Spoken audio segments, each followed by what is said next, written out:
സിദ്ധുവിനാണെങ്കിൽ ഒരു കാര്യത്തിന് ഒരു ചൂടുമില്ലെന്നേ. ഇങ്ങനെ ഇരുന്ന് കഴിഞ്ഞാൽ മടി പിടിച്ച് പോകത്തേ ഉള്ളൂ. ആ ഉണ്ടായിരുന്ന ജോലി കളയണ്ടായിരുന്നേ.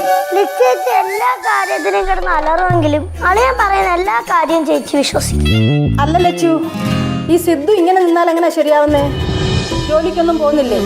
சித்து இவ்வளோ நாள் வெளியூர்ல தானே வேலை செஞ்சான், இப்ப தானே இங்க இருக்கான், கொஞ்ச நாள் ரெஸ்ட் எடுக்கட்டும். ഇനി ബിസിനസ് എന്നും പറഞ്ഞോണ്ടേ വാങ്ങിച്ചിട്ടേക്കുന്ന വസ്തു കൊടുത്ത് കാശ് മേടിക്കുവോ? എല്ലാ പ്രവാസികൾക്കും അനുഭവിക്കേണ്ടി വരുന്ന ഒരു പ്രശ്നമാണ്. കാരണം ആ ഒരു വെളിനാട്ടിൽ ജോലി ചെയ്യുമ്പോൾ ഉണ്ടായിരുന്ന ഒരു വില, പിന്നെ ഒന്ന് നാട്ടിൽ വന്ന് ജസ്റ്റ് ലീവിന് വന്നാൽ ഓക്കെ, പിന്നെ ആ ജോലി പോയിട്ട് നാട്ടിൽ നിൽക്കുമ്പോൾ ഉള്ള ആ ഒരു വിലയില്ലാത്തൊരു സംഗതി, ആ ഒരു ടോപ്പിക്കാണ് എടുത്തേക്കുന്നത്. എന്തായാലും കൊള്ളാം, ഒരു രസകരമായിട്ടുള്ള ഒരു സംഭവമാണ്.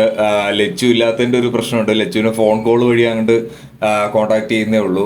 അതിൻ്റെ ഒരു മിസ്സിങ് മാത്രമേ ഉള്ളൂ. ബാക്കി അത്യാവശ്യം നല്ലൊരു സെഗ്മെന്റ് തന്നെയാണ് എടുത്തേക്കുന്നത്. ഒരു ഇമോഷണൽ പരിപാടിയാണ് പിടിച്ചേക്കുന്നത്.